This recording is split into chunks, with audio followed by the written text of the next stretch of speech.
Mesdames et messieurs, assalamu alaikum wa rahmatullahi wa barakatuh. Que la paix et bénédiction, mais aussi la miséricorde d'Allah soit sur vous tous. Je suis en fait tout à fait ravi de vous retrouver dans cette nouvelle édition, notamment pendant de tels jours très bénis. Ce sont bien sûr les jours d'Al-Hajj. C'est pourquoi, chers téléspectateurs, nous allons jeter plus de lumière dans les prochaines minutes sur ce sujet très important. Pourquoi, en fait, le Hajj prend une sorte de différence, une sorte d'importance, une sorte de valeur tout à fait distinguée, tout à fait particulière des autres piliers de l'islam. Autre chose, quels sont les types ou le genre de Hajj? Et en même temps, on va vous donner plus d'explications en ce qui concerne les piliers et les rites ou les différents rites d'Al-Hajj. Toutes, bien sûr, ces questions, tous ces points vont être proposés à notre cher invité, Cheikh Ahmad Chahine, le grand imam au sein du centre de fatwa d'Al-Azhar. Vous êtes toujours le bienvenu. Merci vous. Merci beaucoup pour votre présence. Et pour commencer, qu'est-ce que ça veut dire Al-Hajj? Bismillah wa salatu wa salam ala rasulillah wa ala alihi wa sahbihi wa sallam wa summa ma ba'd. Le Hajj, c'est le fait de se rendre à la maison sacrée d'Allah, à la Mecque, pour faire les rites de pèlerinage qui consistent en paroles, en actes hérités du prophète Mohammed sallallahu alayhi wa sallam, tels que l'ihram. L'ihram en français, c'est le fait de se mettre en état de sacralisation. Et il y a aussi al-tawaf habla al-Kaaba, la circumambulation autour de la Kaaba. Il y a aussi al-sa'i bayna al-Safa et al-Marwa, le parcours entre le démon al-Safa et al-Marwa. Ouais. Et le stationner à Arafat, à l'Oukhouf Ba'arafa. Et l'Oukhouf Ba'arafa, c'est le pilier de Hajj, le plus important de Hajj. Le pilier principal. Principal de Hajj. Ouais. C'est le fait de la différence entre le Hajj et l'Umrah. Ouais. C'est le stationner à Arafat. Et il y a aussi le fait de lapider les stèles, Rami al-Jimar. Donc, le pèlerinage, le Hajj, est le cinquième pilier de l'islam. Notre prophète Mohammed sallallahu alayhi wa sallam a dit à ce propos, l'islam est fondé sur 5 piliers. Shahadatu an la ilaha illallah, le témoignage qu'il n'y a d'autre divinité que Allah. Iqamat al-salah, faire la prière. Ita al-zakah, s'acquitter de la zakah. Et jeûner le mois de Ramadan. Et le cinquième, c'est le pèlerinage. Faire le pèlerinage pour celui qui a les moyens nécessaires. Donc, le pèlerinage est une obligation pour chaque musulman qui a les moyens nécessaires, qu'elles soient ses moyens physiques ou bien qui liés à l'argent financier. Donc, ce qui exige, ce qui est exigé pour que le croyant fasse le Hajj, ce sont les moyens physiques et financiers. Ouais. Bien sûr. Allah subhanahu wa ta'ala dit, surat Al-Imran, إن أول بيت وضع للناس للذي ببكة مباركا وهدى للعالمين فيه آيات بينات مقام إبراهيم ومن دخله كان آمنا ولله على الناس حج البيت من استطاع إليه سبيلا ومن كفر فإن الله غني عن العالمين. La traduction de ces versets, Allah subhanahu wa ta'ala exalté soit-il dit, certes, la première maison qui a été édifiée pour les gens, c'est celle à Mecque. Oui, comme comme c'est une maison bénie et une bonne direction pour les gens. Une maison bénie. Oui, bien sûr, et une bonne direction pour les gens.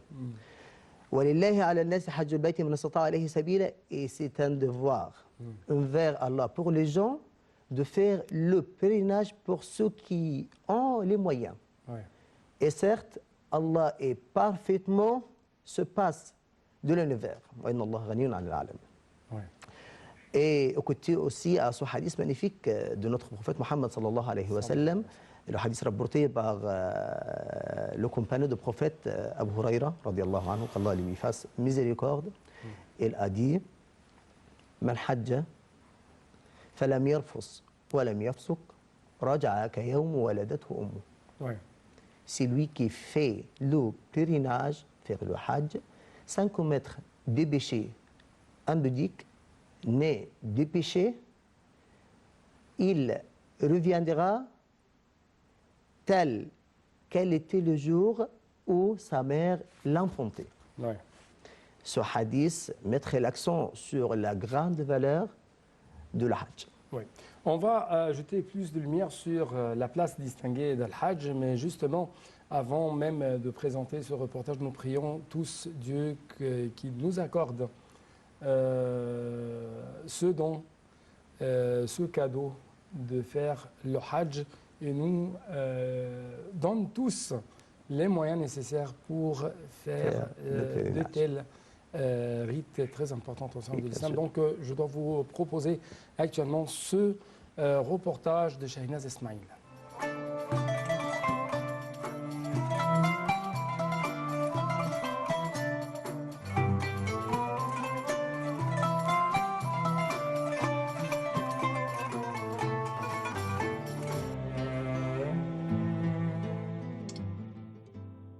Le Hajj, ou pèlerinage à la ville sainte de la Mecque, est une obligation à réaliser pour tout musulman au moins une fois dans sa vie, à condition qu'il satisfasse un certain nombre d'exigences instituées par Allah.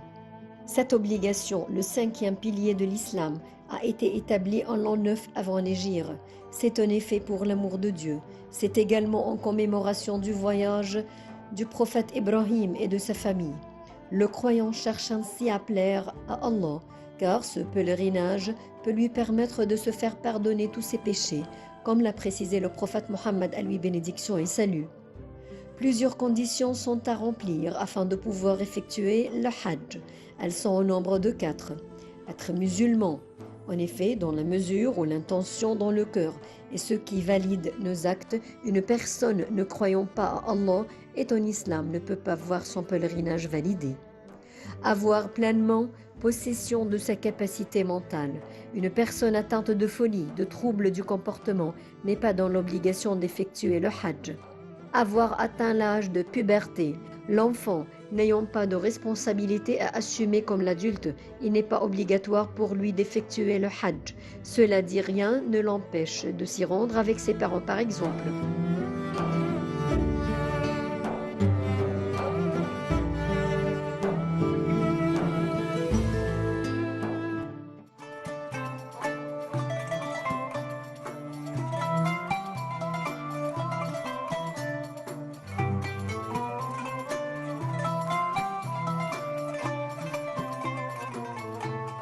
Donc de retour à notre sujet, encore une fois, chers téléspectateurs, à ces analyses, à ces explications données par notre cher invité, Cheikh Ahmed Shahin.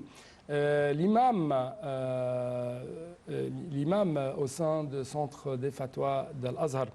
Il y a une question très importante. Pourquoi le pèlerinage ou le Hajj acquiert d'une certaine valeur tout à fait particulière, tout à fait distinguée au sein de l'islam, notamment au sein de ces piliers de l'islam?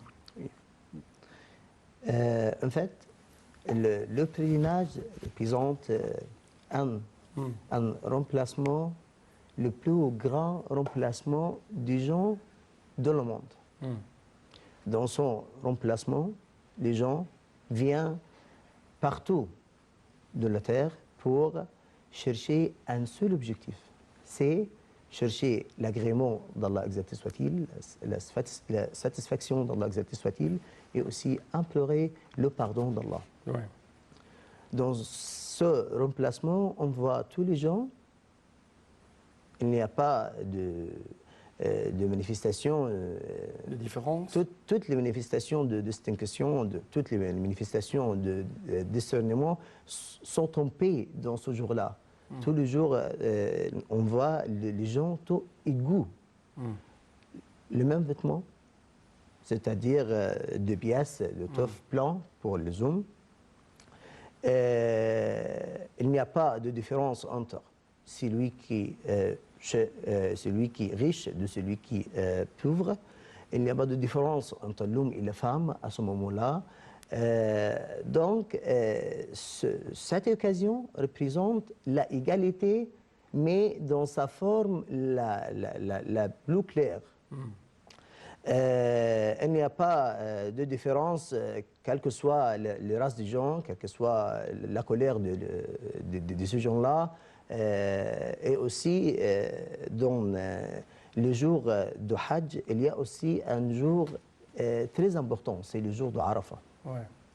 Et à propos du jour de Arafah, Allah subhanahu wa ta'ala, exalté soit-il, dit اليوم أكملت لكم دينكم وأتممت عليكم نعمتي ورضيت لكم الإسلام دينا.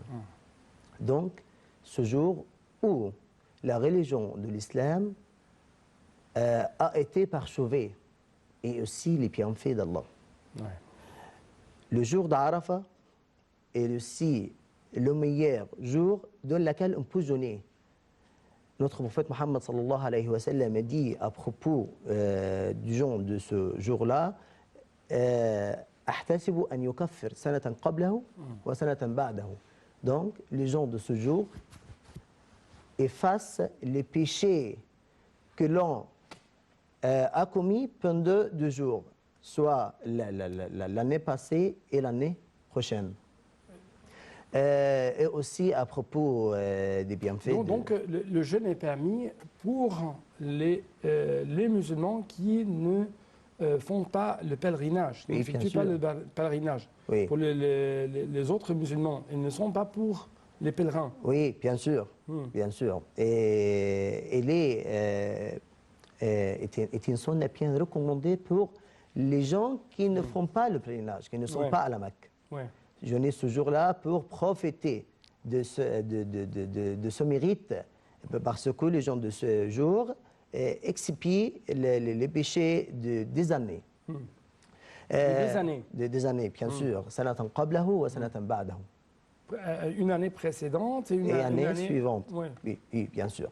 Et aussi, parmi les mérites de ce jour, Allah subhanahu wa ta'ala a juré par ce jour. Et bien sûr, Allah subhanahu wa ta'ala est grand et il ne peut pas jurer que par une chose très importante. Allah subhanahu wa ta'ala dit « Wal fajr wa layali al-ashr » par l'aube et les 10 jours. Et les savants vont dire les 10 jours, c'est les 10 jours, c'est les 10 premiers jours de mois de Dhul Hijjah. Et bien sûr, le jour de Arafah, c'est le 9e jour. Ouais. Donc, les hasanats sont multipliés pendant ces 10 jours bénis de Dhul Hijjah. De Dhul Hijjah, bien sûr, bien sûr. Allah subhanahu wa ta'ala a choisi parmi le temps quelques jours pour nous appeler à faire beaucoup d'actes de désobéissance. Ce sont des occasions. Oui, bien sûr. Bien sûr. Pour les actes de désobéissance à ce jour-là, la récompense de ces actes sont multipliées. Ouais. Allah subhanahu J'ai entendu parler, par exemple, si vous allez réciter quelques versets de Coran, ça peut être multiplié à 700, par exemple. Oui, bien sûr. Oui, c'est un hadith. Ah. C'est un hadith. Et aussi, la récompense sera doublée. Ah. Doublée pour les actes, les bonnes actions faites à ce moment-là. Ouais. Et notre prophète Mohammed sallallahu alayhi wa sallam dit ما من يوم أكثر من أن يعتق الله فيه عبد من هذا اليوم من يوم عرفة. Il n'y a pas de jour où Allah a franchi autant des hommes de l'enfer que ce jour-là. C'est le jour de Arafah. Ouais. Donc, pendant le jour de Arafah, beaucoup de gens sont secourus. Bien sûr, affranchis de l'enfer. D'être en enfer. De l'enfer, Oui. bien sûr. Allah a expié leurs Leurs péchés. Bien sûr, bien sûr. C'est pour les pèlerinages ou les musulmans en général? Tous les musulmans. Tous les musulmans. Tous les musulmans. Tous les musulmans, bien sûr. Et il y a aussi notre prophète Mohammed sallallahu alayhi wa sallam a dit à ce propos, khayr dua yawm Arafah. La meilleure invocation, c'est celle on dit au jour de Arafah. Oui. Pourquoi? Parce que le jour de Arafah, c'est un jour où Allah subhanahu wa ta'ala yubahi أهل الأرض بأهل السماء. C'est un jour où Allah subhanahu wa ta'ala vanté, c'est le jour où Allah subhanahu wa ta'ala vante les mérites les gens qui font le pèlerinage auprès de ces anges. Allah subhanahu wa ta'ala dit, voilà mes serviteurs qui viennent pour demander mon pardon. C'est un jour qui a une place très importante dans l'islam. Oui, oui. Masha'Allah, vous avez en fait nous révélé beaucoup d'avantages, beaucoup de secrets concernant ce jour béni de l'islam, le stationnement sur le mont ou la montagne de Arafat. Donc, justement, chers téléspectateurs, je dois poser ou donner une pause à notre cher invité. Après ça, je vais vous retrouver.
Donc, encore une fois, chers téléspectateurs, je suis tout à fait ravi de vous retrouver dans cette édition parce qu'on parle d'un sujet tout à fait vital pour chaque musulman, notamment pour les pèlerins.